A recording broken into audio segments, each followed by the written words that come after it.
Hey, friends. So it is the first Monday of the month, and you know what that means? We always do like a new month, kind of a hype up call, right? What are we working on this month? What are we focusing on? What's in store for us? And this month is no different. So we're going to actually, let me just share my screen here. Um, all right. Hold please while I get this up here. All right.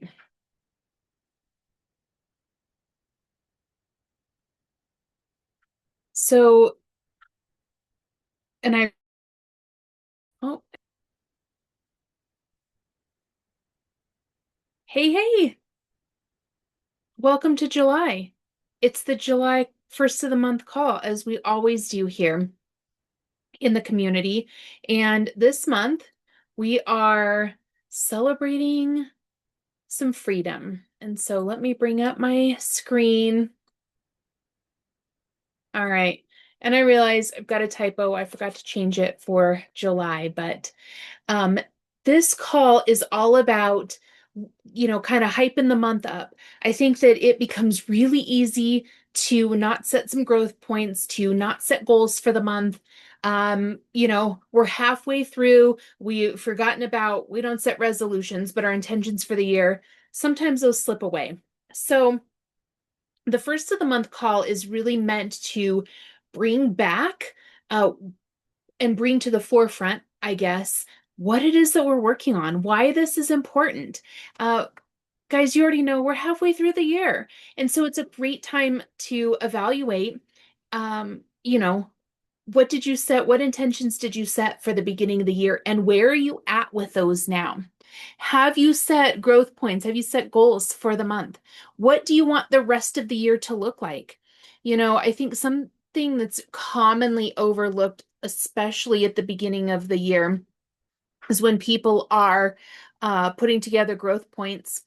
And when you work a W-2 job, you tend to, at least most people I know, don't set income goals.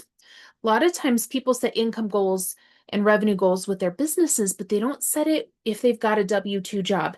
And if that's you, I encourage you from now until the end of the year, be looking at what your income goals are, be looking at what your revenue goals are if you've got a business, right?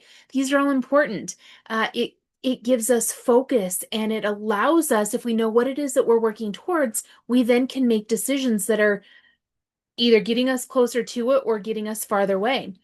When you feel a lot of overwhelm happening when you are making decisions, what happens oftentimes is that overwhelm happens because you don't know what it is that you're working towards. You haven't really sat down to lay out what it is that you want this year, these next 6 months, these next 3 months to really look like. So, I encourage you to do that. And, this month again, we're talking all about freedom. And, it's not just about what you can do, but it's about what you choose to do with intention and heart, right? So celebrating your wins, learning from those detours that you're taking, and keep moving forward with that courage, creativity, and a little bit of wild adventure.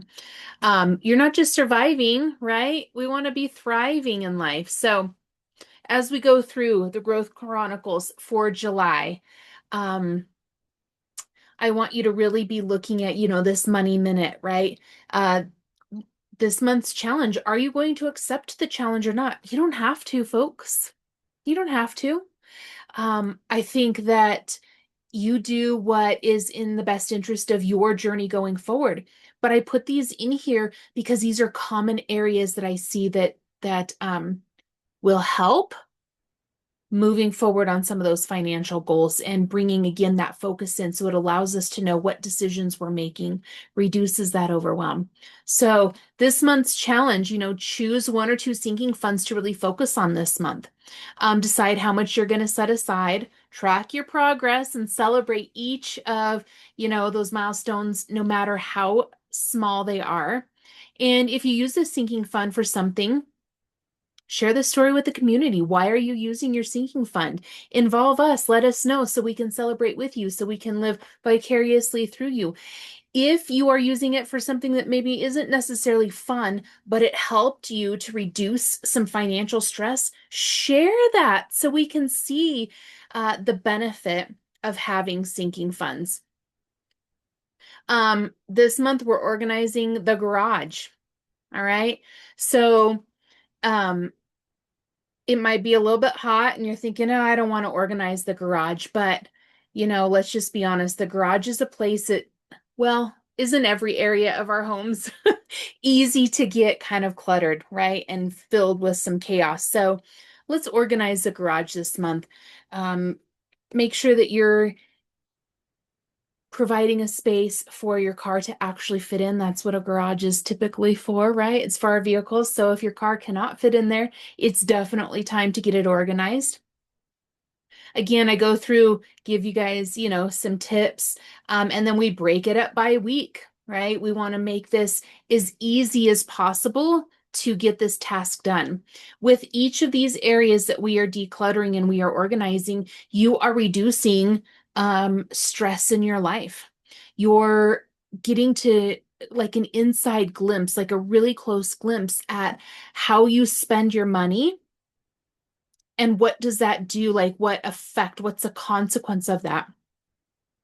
When you're looking and you're decluttering and you're like, why did I buy this? Or why do I still have this around? It's a really good opportunity to ask yourself, why did I originally buy this? Right? What was the purpose of it? And is that in alignment with what I'm trying to work towards in life? Right. And so through all of this organization of our home, we're decluttering our home, but we're decluttering our minds, and we're also giving ourselves, the opportunity to kind of self-evaluate. So our health focus this month is just making some movements fun and social. So asking people to go on hikes or walks or, bike rides with you. If you have people over, make it that you're not just sitting around a fire, right? But you're doing something. Maybe there's games, maybe there's a dance party, right? It's about, really kind of soaking in some of that vitamin D, getting that sunshine from the summer, but also getting social at the same time. Um, all right. And we've got, all of our journal prompts, a journal prompt for every day of the month. This can be a really great way, and you don't have to do all of them, friend, right?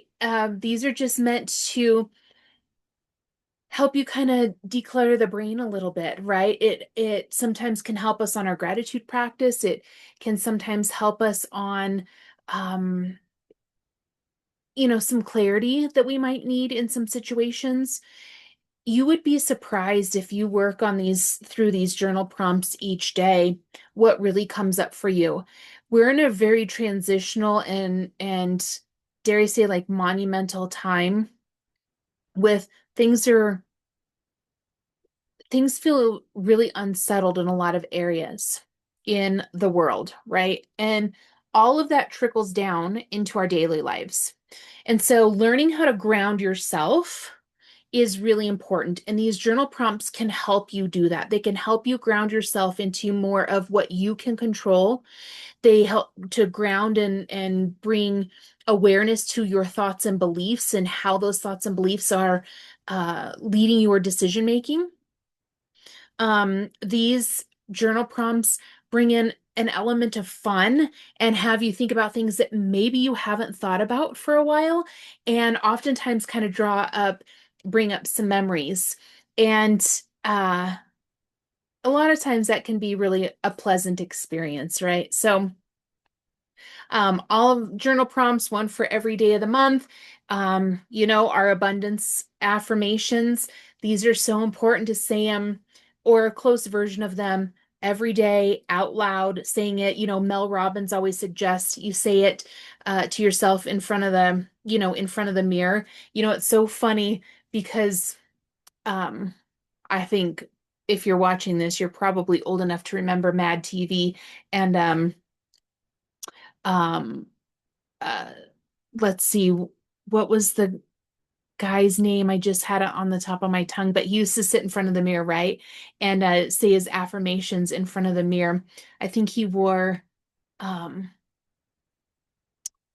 I don't know. I'm gonna have to go and look it up and I'll put it in the comments once I find it. But it just reminds me that it really is, it can be kind of funny, it can feel kind of awkward, but it really is a powerful experience for you too. So and then we've got our gratitude practice, right?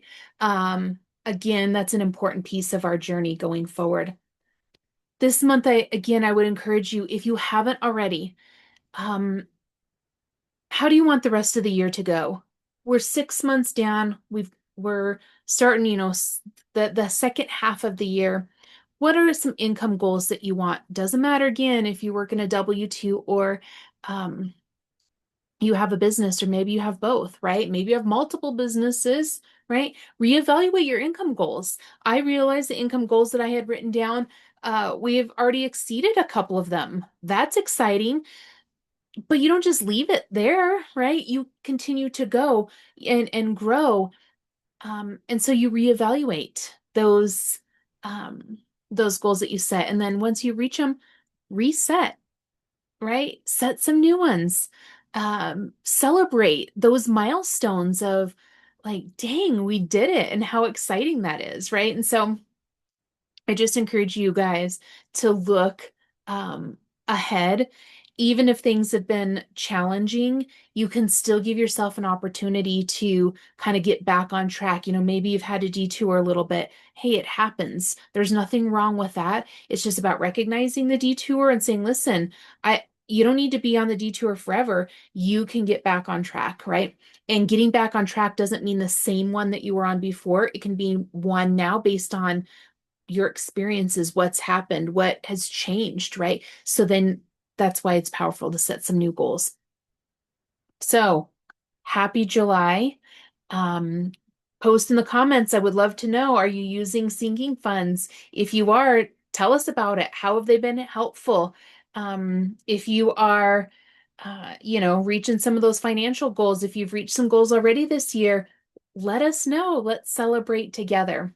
So, all right. That's it for now. Um, yeah, looking forward to all your comments. All right, talk soon.